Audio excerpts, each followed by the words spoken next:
किसको गाली दे रहे हो जनाब? किसको बुरा भला कह रहे हैं हम? क्यों नहीं आप लिखते बड़े बड़े मज़ामीन मोदी जी के खिलाफ? है हिम्मत? क्यों नहीं लिखते आप बड़े बड़े मज़ामीन योगी जी के खिलाफ? है हिम्मत? क्यों नहीं बोलते आप बाबरी मस्जिद पर? है हिम्मत? नहीं, घर में घुस जाएंगे। बात जब आ जाती है यहां पर मुस्लिम की, कलीमे की, इस्लाम के बीच में, बहुत अच्छा लगता है। इसको कहो जहन्नमी, इसको कहो कि मौलाना फला मकतबे फिक्र से है, मौलाना ने तो ये कह दिया, मौलाना आज से काफिर बन गए। बहुत आसान होता है। 35 करोड़ है देश में, यही ताकत है हमारी।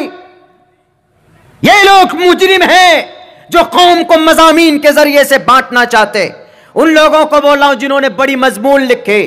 सदर मोहतरम को नहीं बोल रहा, उनको तो मजबूर किया गया, शेख मोहतरम को, जो हमारे जनाब सदर साहब हैं, सूबा बिहार के अमीर जमात अहले हदीस के, वो तो मुनज़्ज़म अंदाज में जो बातें लिखी है, जो उन्होंने उसमें एडिट करके चलाया गया, वो चीज़ें उन्होंने लोगों के सामने रखी। लेकिन उनके अलावा वो लोग जिनको अलिफ से लेकर या तक हुरूफ तहज्जी का पता नहीं, जिनको ए से लेकर जेड तक का मालूम नहीं, जिसके अंदर इस मुसलमानों को तबाह बर्बाद करने के लिए क्या प्लानिंग तैयार की जा रही उसको पता नहीं, बैठ जाते हैं जनाब फेसबुक यूनिवर्सिटी पे और बड़े मज़ामीन लिख लेते। हिम्मत तो लिख कर दिखाओ ना आरएसएस के खिलाफ, हिम्मत है तो लिख कर दिखाओ विश्व हिंद परिषद के खिलाफ। बस बहुत आसान है। मौलाना अब्दुल्ला साहब क्यों आ गए हमारे प्लेटफॉर्म पर? एक वाकया आपको बताता हूं। एक जगह गजलिया कवि सम्मेलन होता है हिंदुओं में, हिंदू भाइयों में कवि सम्मेलन होता, यानी उन लोगों की गजल का एक मंच सजाया जाता। बड़े बड़े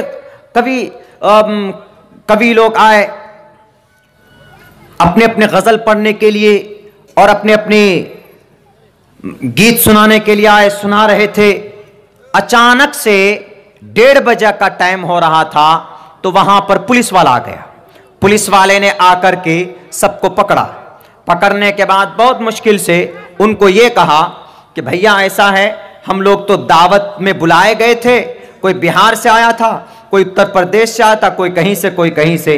तो पुलिस वालों ने कहा कि अच्छा, you are respected, you are our chief and our chief guest, हमारे बड़े मेहमान हैं, हम आप लोगों को रिलीज करते हैं, लेकिन कमेटी को बुला करके लाओ।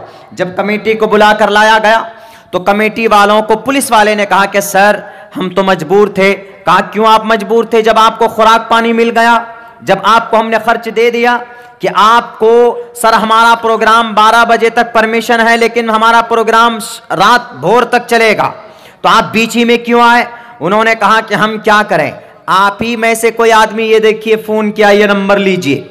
जब वो नंबर तहकीक की गई तो उसी कवि सम्मेलन में एक कवि थे, एक शायर थे, एक गजल के शायर थे, उन्हीं का वो नंबर निकला। जब देखा कि भाई तुमने क्यों फोन किया, उन्होंने कहा कि मेरा नंबर शाम से आ ही नहीं रहा था पढ़ने के लिए, इसीलिए मैंने इस पूरे कवि सम्मेलन को भंग करने के लिए हमने ये वहां पर कंप्लेन किया। तो यही हो रहा है आज हमारे समाज में, यही हो रहा है। अल्लाह के नबी का फरमान है, अल्लाह के नबी साफ फरमाते हैं अल मुस्लिम अखुल मुस्लिम। आप शेर शाहबादी हैं, मैं अंसारी हूं, हम में से बहुत से शेख हैं, आप में से बहुत से वो हैं जो चौधरी हैं, जो सैयद हैं, और बहुत से वो हैं जो दूसरे कास्ट के हैं, बहुत से आदमी वो हैं जो दूसरे सेक्स के हैं, दूसरे सेक्शन के हैं। लेकिन जब बात आ जाती है हमारी पूरी एक यूनिटी की, समाज की, तो उस वक्त हमें एक प्लेटफॉर्म पर जमा होना चाहिए, हमें एक प्लेटफॉर्म पर खड़ा होना चाहिए। अगर इसी तरीके से अगर कौम को हमने बांटा, अगर इसी तरीके से हमने एक दूसरे के खिलाफ अगर मज़ामीन बाजी किए, सोशल मीडिया में फेसबुक के जरिए से वीडियो बाजी की, एक दूसरे पर तुहमत की बातें अगर हमने की, पहले उसको ट्राई करो, पहले उसकी हकीकत को पहुंचो। नहीं तो एक मुसलमान के ऊपर अगर कीचड़ उछाला जाता है तो टोटल मुसलमानों को उसको मिटाने के लिए आना चाहिए। डॉक्टर साहब के ऊपर ये आरोप लगा था ना कि मालदा, ये बांग्लादेश का ढाका में बम फटा, वहां के किसी नौजवान ने कहा कि हम प्रोग्राम में शरीक हुए थे डॉक्टर जाकिर नायक के, हम में से कितने लोग हैं जो प्रोटेस्ट में शामिल हुए, हम में से कितने लोग हैं जो आए उनके फेवर में, हमें तो फेवर में आना चाहिए ना। मेरे ऊपर लगा है फतवा हमारे बिरादरी की तरफ से कि मौलाना अब्दुल्ला आप डॉक्टर साहब की हिमायत में क्यों बोलते हो। मैंने कहा कि मैं समझता हूं कि डॉक्टर साहब राइट पर्सन, उनकी स्पीच, उनकी तकारीर, उनकी मेहनत इस्लाम की एलाए कलिमतुल्लाह के लिए है। मुझे तुम्हारी धमकियों से, तुम्हारे बायकाट के ऐलान से मेरी जुबान को तुम नहीं रोक सकते हो। मैं बोलूंगा और मैं ये कहूंगा कि मेरे हिंदुस्तान के मुसलमानों, मैं नहीं कहता, किसी भी मकतबे फिक्र का नाम नहीं लेता, मैं किसी भी हनफियत का, शेरशाहवादी बिरादरी का, अहले हदीस का, जमात इस्लामी का, मैं तो यह कहता हूं कि खुदारा कलिमे की बुनियाद पर, कुरान की बुनियाद पर, शरीयत की बुनियाद पर एक प्लेटफॉर्म पर आकर लड़ने की जरूरत है। बताओ आरएसएस कितने प्लेटफॉर्म पर है उनके 2 तंजीमें हैं, वो 2 प्लेटफॉर्म पर नहीं। उनके किसी मुजरिम पर, किसी मर्डरर पर अगर कहीं पर कोई प्रोटेस्ट होता है मुसलमानों की तरफ से, वो सारे के सारे आरएसएस वाले खड़े हो जाते उनकी दिफा के लिए। हम होते हैं खड़े? नहीं, यहां तो हमारे ही पैर खींचते हैं कि मौलाना अब्दुल्ला क्यों स्टेज पर आ जाते हैं, मौलाना अब्दुल्ला को नीचे गिराओ। नहीं मेरे भाइयों, ऐसा नहीं होना चाहिए। अगर मौलाना अब्दुल्ला को कौम के लोग बुलाते हैं तो आपको यह समझना होगा कि अल्लाह ताला के नजदीक कोई ना कोई अच्छा काम किया होगा जिससे कौम इनसे मोहब्बत करती। जबरदस्ती हमने कौम को इंजेक्शन नहीं दिया कि कौम के लोगों तुम हमसे मोहब्बत करो, नहीं। अगर तौहीद सल्फी साहब को, सदर मोहतरम को अगर सदर बनाते हैं तो लोगों का अकीदा इनसे जुड़ा है, लोग इनसे मोहब्बत करते हैं और यह मोहब्बत का रिश्ता अल्लाह की तरफ से होता है, दिल का रिश्ता अल्लाह तबारक व तआला की तरफ से होता है, हमारे और आपके तरफ से नहीं होता। इसलिए इस वक्त कौम को जरूरत है कि इख्तिलाफी बात में उलझाकर कौम को 2-3 फाड़ मत कीजिए। खुदा की कसम खाकर कहता हूं मैं, आप सन 2024 में देखिएगा, अगर भारत के अंदर मौजूदा हुक्मरान रहे तो सन 2024 में अगर मनुस्मृति नाफिज नहीं हो गया तो मैं आपके इसी सीमांचल में रहूंगा। उस वक्त देखिएगा CAA में जब आपको मार मार कर बांग्लादेश और दूसरे श्रीलंका के बॉर्डर पर नहीं पहुंचाया जाएगा तो आप मेरी जुबान को काटिएगा, उस वक्त कहिएगा कि अब्दुल्ला तुम झूठ बोलते हो। इन बातिल ताकतों का मुकाबला हम कैसे कर सकते? एक प्लेटफॉर्म पर आकर, एक जमात में आकर।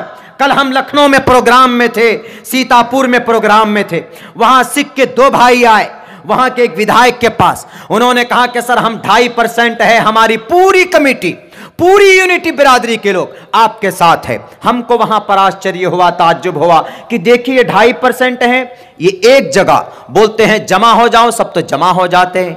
जब बोलते हैं कि चलो सब किसान के झुंड में तो वहां चले जाते हैं। जब देखते हैं कि चलो भाई हम अपना नौकरी का रिजर्वेशन का हक लेंगे तो सब वहां जमा हो जाते हैं।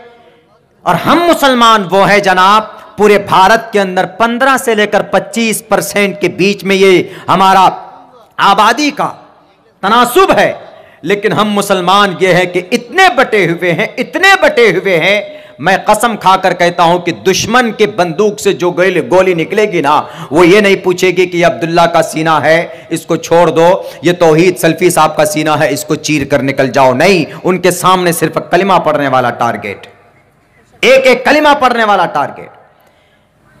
आज तक बताएं मुझे, मेरी एक भी इख्तिलाफात, मैं किसी के खिलाफ नहीं बोलता, मुस्लिम कम्युनिटी में खुसूसन मौजूदा हुक्मरान के गलत पॉलिसी के खिलाफ बोलता हूं, चूंकि यह अधिकार हुक्मरान ने ही हमें दिया और हम नहीं बोलेंगे तो कौन बोलेगा फिर? अभी आपकी मथुरा की जामे मस्जिद ईदगाह में 6 दिसंबर को मूर्ति रखी गई, कौन बोलेगा इस पे? कहां गए वो फेसबुक पे 200-200, 300-300 लाइन लिखने वाले? क्यों तुम चूहे के बिल में घुसे हुए हो? बोलो ना, तुम तारीख पेश करो ना मक्का मस्जिद की, मथुरा की। नहीं बोलोगे क्यों? बुज़दिल हो तुम, डरते हो। देखेंगे तुम्हारी बाजुओं में ताकत जब है कि जब तुम इनके खिलाफ आवाज बुलंद करो। क्या तारीख है मक्का मस्जिद मथुरा की? नहीं जनाब, हमको तो फेसबुक पे लिखना आता है। फेसबुक इतना सोशल मीडिया में लोग एक्टिव होते हैं, मेरे आज तक फेसबुक पे कोई आईडी नहीं, व्हाट्सएप पे भी हम उस वक्त कोई चीज रिसीव करते हैं। अभी हम जब रास्ते में आ रहे थे तो शेख तौहीद साहब बोले कि सर आप व्हाट्सएप तो रिसीव करिए पहले, वहां आपको लोकेशन का पता चलेगा। यानी हमको फेसबुक और व्हाट्सएप ये दो चीज से बहुत ज्यादा एलर्जी, हम बहुत ज्यादा allergy.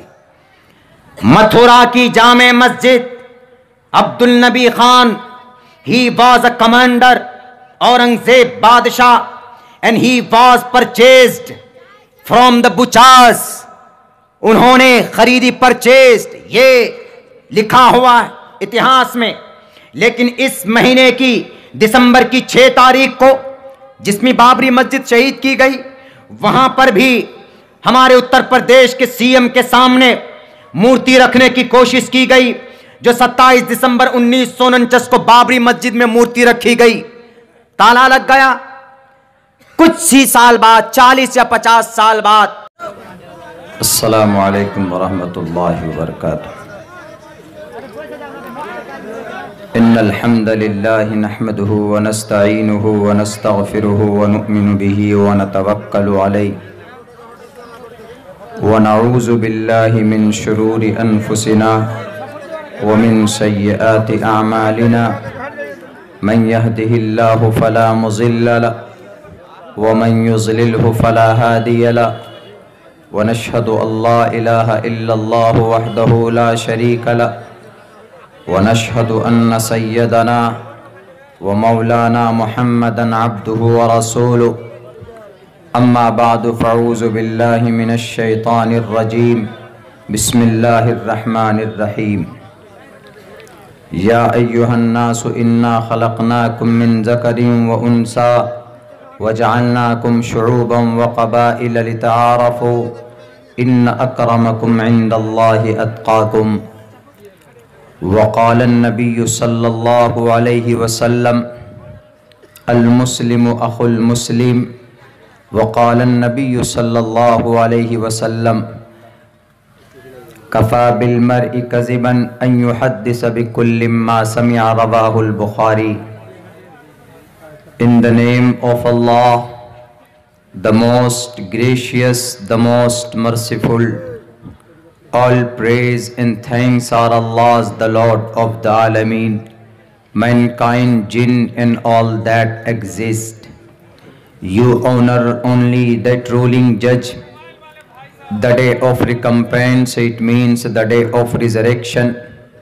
You alone be worshipped. हट जाइए, हट जाइए। जो पर खड़े हैं बैठ जाइए, शांति बनाकर सुनिए।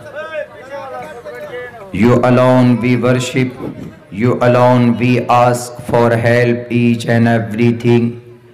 Guide us to the right path, to the straight way. O my Lord, expand me my breast, ease my task for me, remove the impediment from my speech so they may understand what I say.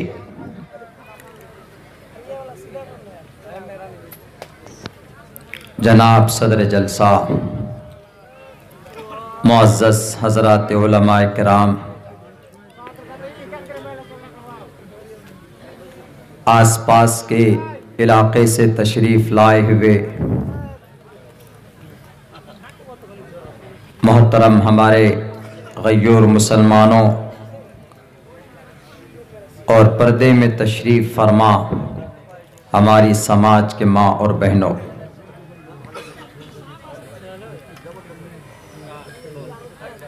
अल्लाह तबारक व तआला का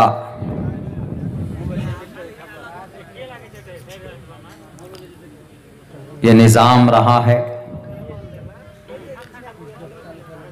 हर दौर में, हर ज़माने में इंसानों की रहनुमाई और रहबरी करने के लिए हज़रात अंबिया किराम को भेजते रहे।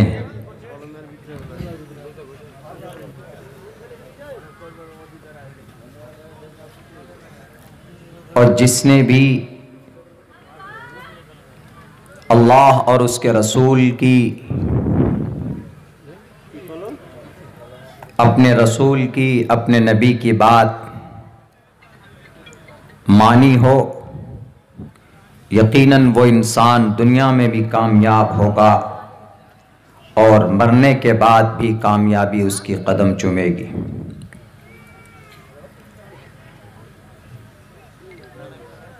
इन द एंड तमाम अंबिया किराम के बाद आखिर में मुहम्मदुर रसूलुल्लाह सल्लल्लाहु अलैहि वसल्लम आए। आखिरी शरीयत, आखिरी फरमान, आखिरी संविधान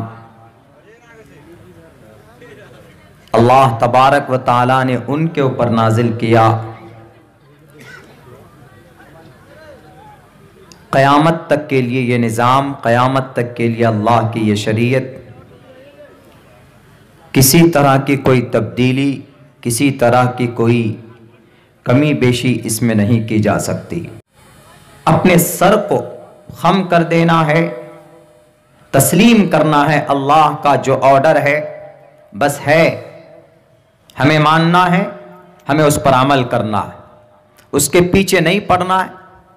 बहुत सारी ऐसी बातें होती है जिनकी कैफियत मजहूल होती है, लेकिन तब भी हम उस पर एतक़ाद और विश्वास रखते। जैसे वस्तवा अलल अर्श, अल्लाह तबारक व ताला अर्श पर बैठे हुए, कैफियत मजहूल है, क्या है? अल्लाह का हाथ, इन्न बत्श रब्बिका लशदीद, अल्लाह अपनी गिरफ्त में मजबूती के साथ जब पकड़ता है तो बड़ा सख्त होता है। तो समझाने के लिए मुफस्सिरीन, मुहद्दिसीन अल्फाज का इस्तेमाल समझाने के लिए अलग अंदाज में करते हैं, लेकिन जो ऑर्डर अल्लाह के तरफ से, उसको मानना हमारे लिए ये ईमान का हिस्सा है। अगर कहीं पर कोई चीज मजहूल हो, कहीं पर कोई चीज गैर मारूफ हो, आप शक में हैं, तो अल्लाह का कुरान कहता फ़इन तनाज़अतुम फ़ी शैइन फरुद्दूहु इलल्लाहि वर रसूल। If you have any kind of doubt, अगर आपको कोई शक है किसी मसले पे, फ़इन तनाज़अतुम फ़ी शैइन, if you make noise between the human beings on the earth, you should to explain.